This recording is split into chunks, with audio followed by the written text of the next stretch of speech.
Shalom, Bapak Ibu Saudara yang dikasihi di dalam Tuhan Yesus Kristus.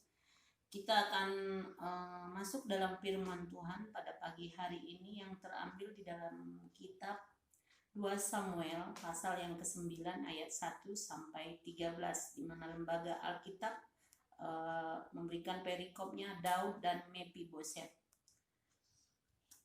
Berkatalah Daud, masih adakah orang yang tinggal dari keluarga Saul? Maka aku akan menunjukkan kasihku kepadanya oleh karena Yonatan.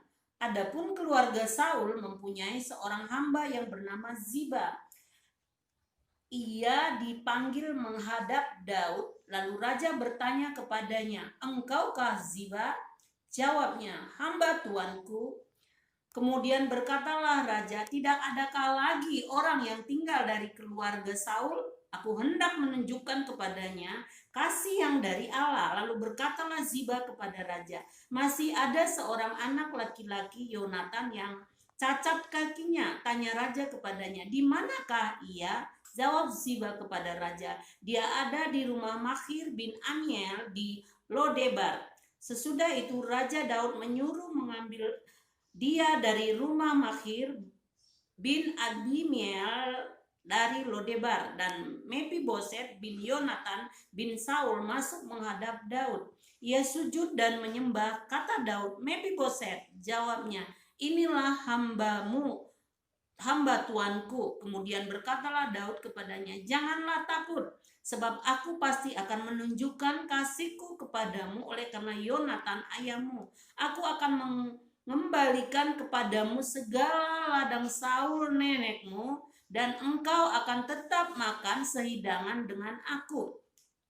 Lalu sujudlah Mefiboset dan berkata, "Apakah hambamu ini sehingga engkau menghiraukan anjing mati seperti aku?" Lalu raja memanggil Ziba hamba Saul itu dan berkata kepadanya, "Segala sesuatu yang adalah milik Saul dan milik seluruh keluarganya kuberikan kepada cucu tuanmu itu. Engkau harus mengerjakan tanah baginya, engkau anak-anakmu dan hamba-hambamu, dan harus membawa masuk tuaiannya supaya cucu tuanmu itu ada makanannya." Mefiboset cucu tuanmu itu akan tetapi tetap makan sehidangan dengan aku. Ziba mempunyai 15 orang anak laki-laki dan 20 orang hamba. Berkatalah Ziba kepada raja, "Hambamu ini akan melakukan seperti yang diperintahkan tuanku."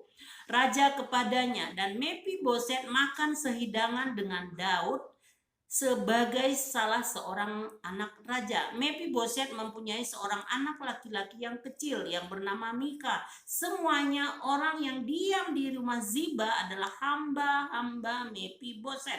Demikianlah Mefiboset diam di Yerusalem, sebab ia tetap makan sehidangan dengan raja. Adapun kedua kakinya timpang. Nah, demikianlah firman Tuhan. Berbahagialah kita yang mendengar serta melakukannya. Dari firman Tuhan pada pagi hari ini yang kita baca tadi, saya akan memberikan tema adalah identitas kita yang sesungguhnya, di mana kita dapat dalam kisah ini ada dua kisah, Mefiboset dan Daud. Mefiboset ini adalah gambaran umat manusia atau gambaran kita sebagai manusia, dan Daud ini adalah gambaran Yesus Kristus. Tapi kita bersyukur kita sekarang hidup di dalam kasih karunia Tuhan. Jadi Mefiboset ini adalah orang yang kakinya pincang. Dari kehidupan Mefiboset ini kita bisa melihat bahwa dia adalah merasa penuh kekurangan karena tubuhnya pincang atau cacat. Merasa bersalah, tidak layak atas sikap kehidupannya, karena dia tahu keturunannya bagaimana pada waktu itu kakeknya Saul terhadap Daud selalu ingin membunuh Daud, tetapi ayahnya Yonatan adalah sudah berpadu kasih Yonatan dengan Daud, dan hidup Mefiboset ini adalah hidup ketergantungan kepada orang lain karena tubuhnya cacat, penuh rasa ketakutan. Itu adalah gambaran kehidupan Mephiboset. Seringkali juga umat manusia, anak-anak Tuhan masih merasa seperti Mephiboset ini. Ada rasa tidak layak, ada rasa ketakutan, ada rasa bersalah. Dan Daud ini adalah gambaran Tuhan Yesus yang memiliki kasih yang kekal dan memiliki sikap yang tidak mengingat kesalahan-kesalahan yang masa lalu, kesalahan daripada keturunan si Mephiboset ini, dan selalu menepati janjinya dan memiliki hati Bapa. Dari kedua sikap ini, tadi saya katakan Mephiboset adalah gambaran sebagai manusia, Daud adalah gambaran Yesus Kristus Tuhan kita. Dalam hal ini, apa yang akan kita pelajari adalah bagaimana Tuhan Yesus dalam kehidupan kita sebagai orang percaya, di mana kita sebagai anak Tuhan jangan pernah hidup merasa atau hidup dengan sadar diri atau hidup seperti Mephiboset. Tetapi marilah kita menjalani hidup kita yang sekarang yang kita jalani ini, marilah kita sadar Kristus, bukan sadar diri. Karena Yesus Kristus sudah mati dan bangkit bagi kita. Maka tadi saya katakan identitas kita yang sesungguhnya. Identitas kita yang sesungguhnya adalah kita ini anak. Karena tadi Daud ada mengingatkan kepada Mephiboset ini sebanyak lebih dari 2 kali dia katakan, aku akan makan sehidangan dengan engkau, dan aku akan menjadikan sebagai anak yang selalu salah seorang anak raja. Berarti Mephiboset Daud ini merasakan bahwa Mephiboset ini adalah bagian dari hidupnya, bagian dari anaknya. Kita pun saat ini adalah anak Tuhan, yang sesungguhnya kita anak Tuhan. Jadi sebagai anak Tuhan jangan pernah merasa tidak layak di hadapan Tuhan, tidak berharga di mata Tuhan, merasa apakah dosa salahku sehingga hidupku begini, hidupku mengalami hal-hal seperti ini. Itu semua adalah tipu daya si iblis. Untuk itu kita harus mengerti identitas kita yang sesungguhnya, artinya hidup yang kita jalani adalah hidup sebagai anak. Yang pertama, kita sadar kita sudah menjadi orang benar bukan karena hidup kita benar, tetapi karena kebenaran Yesus ada dalam hidup kita. Jadi mari kita lihat di dalam kitab Roma mengatakan di dalam Roma 5 ayat 19, saya akan bacakan firman Tuhan. Di dalam Roma 5 ayat 19 dikatakan, jadi sama seperti oleh ketidaktaatan satu orang, semua orang telah menjadi orang berdosa. Demikian pula oleh ketaatan satu orang, semua orang menjadi benar. Jadi firman Tuhan, oleh ketidaktaatan satu orang, semua sudah berdosa. Tapi oleh ketaatan satu orang juga semua menjadi benar. Siapakah yang sudah taat bagi kita? Itu Yesus Kristus yang sudah taat di kayu salib. Dia memberikan dirinya untuk apa? Untuk kita sebagai anak. Maka kita sudah kita sudah menjadi orang benar bukan karena hidup kita benar, tapi karena kebenaran Yesus itulah yang ada dalam hidup kita. Dan yang kedua, kita harus mengingat Tuhan kita adalah Bapa yang baik, yang selalu mengasihi anak-anaknya. Setiap saat untuk itu kita sebagai anak harus selalu mengandalkan kasih Bapa dalam hidup kita, bukan kasih kita kepada Bapa.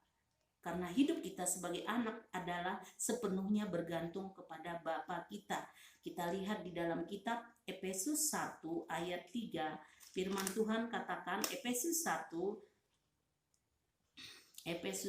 ayat 3, di mana firman Tuhan memberikan bagi kita pada saat ini, kita adalah sebagai anak-anak yang dikasihi Bapa di dalam Yesus Kristus. Setiap saat kita adalah anak-anak yang dikasihi, di mana di dalam Efesus 1 ayat 3 dikatakan, terpujilah Allah dan Bapa Tuhan kita Yesus Kristus, yang dalam Kristus telah mengaruniakan kepada kita sebagai berkat rohani di dalam sorga. Sebab itu dalam Dia Allah telah memilih kita sebelum dunia dijadikan supaya kita kudus dan tak bercacat di hadapannya.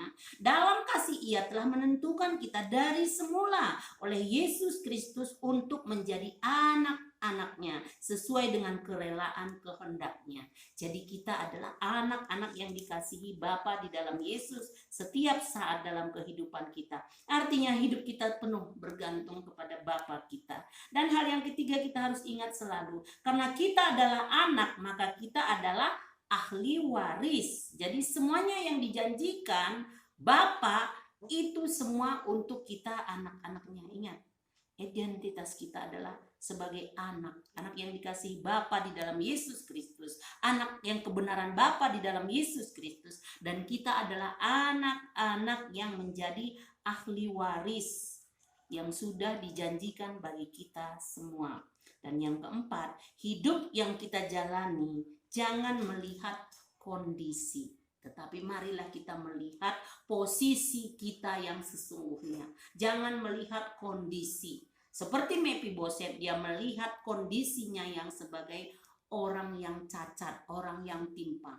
Tetapi firman Tuhan pagi hari ini mengingatkan kita, sebagaimana Daud mengingatkan Mephiboset, aku akan makan sehidangan dengan engkau setiap saat. Kita pun ingatlah posisi kita sebagai anak-anak yang dikasihi Tuhan di dalam Yesus Kristus. Jadi hidup kita melihat, jangan melihat kekurangan, jangan melihat keterbatasan kita, tetapi marilah kita bersama-sama terus melihat kebesaran Tuhan ada dalam hidup kita.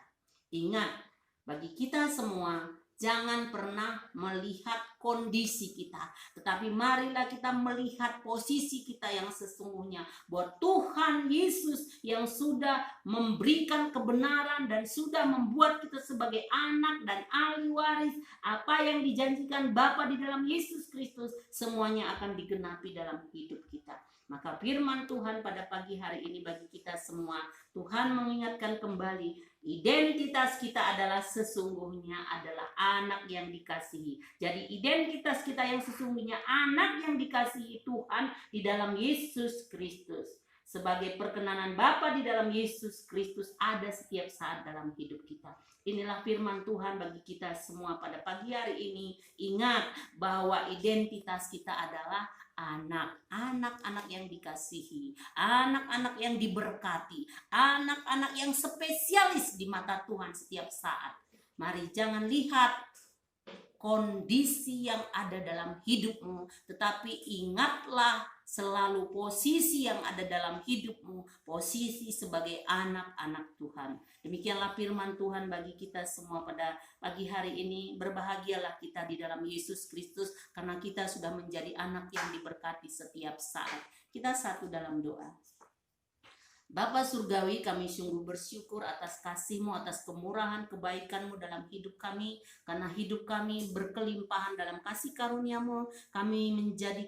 Engkau menjadikan kami anak yang dikasihi setiap saat. Kami mau melihat kebesaran-Mu yang ada dalam hidup kami. Kami tahu ada satu yang selalu memimpin menuntun hidup kami, yaitu Roh Kudus yang selalu membimbing kami. Kami ada di dalam Kristus, Kristus ada di dalam kami. Sehingga kami setiap saat mau belajar Tuhan. Kami mau melihat kebesaran Tuhan yang ada dalam hidup kami. Kami mau melihat dengan kacamata ilahi yang ada dalam hidup kami. Bahwa posisi kami setiap saat adalah anak yang dikasihi Bapa di dalam Yesus Kristus dalam hidup kami. Kami bangga punya Bapa yang seperti Engkau. Bapa yang penuh kasih, Bapa yang penuh peduli, Bapa yang sudah Kau curahkan berkat-berkat surgawi, yang Kau sudah curahkan dalam kehidupan kami, setiap jemaat-Mu, yaitu lewat Yesus Kristus yang sudah mati dan bangkit bagi kami, dan hidup duduk di sebelah kanan Allah Bapa, yang selalu menjadi pembela dalam hidup kami. Terima kasih Tuhan Yesus, kami mau hidup melihat posisi kami adalah